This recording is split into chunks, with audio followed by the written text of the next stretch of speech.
ایک بڑے جنگل میں ایک محنتی چیونٹی رہتی تھی جس کا نام منو تھا۔ منو ہر روز صبح سویرے اٹھتی، خوراک جمع کرتی اور اپنے بل میں سلیقے سے رکھتی۔ اس کے ساتھ ہی ایک رنگ برنگا ٹڈوا رہتا تھا جس کا نام ٹان ٹان تھا۔ ٹان ٹان سارا دن گانا گاتا، کودتا، ناچتا اور مزے کرتا۔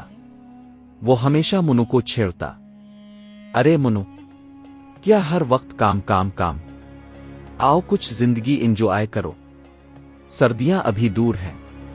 منو مسکرا کر جواب دیتی، ٹان ٹان جو آج کام کرے گا وہ کل سکون کرے گا۔ طوفان کبھی بتا کر نہیں آتا۔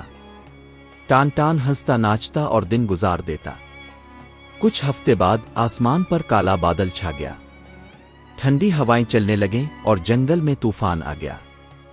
بارش، آندھی اور سردی نے سب جانوروں کو چھپنے پر مجبور کر دیا۔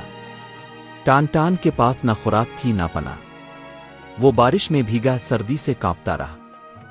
جب اس کی ہمت ٹوٹ گئی تو وہ منو کے بل پر آیا، منو، کیا تم میرے لیے تھوڑی خوراک اور جگہ دے سکتی ہو؟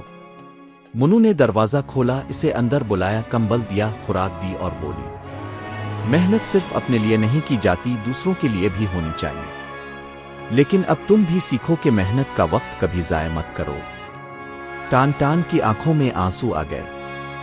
اس دن سے وہ بھی منو کے ساتھ کام کرنے لگا، گاتا بھی اور جمع بھی کرتا۔ سبق، مورل: جو وقت پر محنت کرتا ہے وہ مشکل وقت میں محفوظ رہتا ہے۔ فارغ وقت کھیلنے کا نہیں، سیکھنے کا ہوتا ہے۔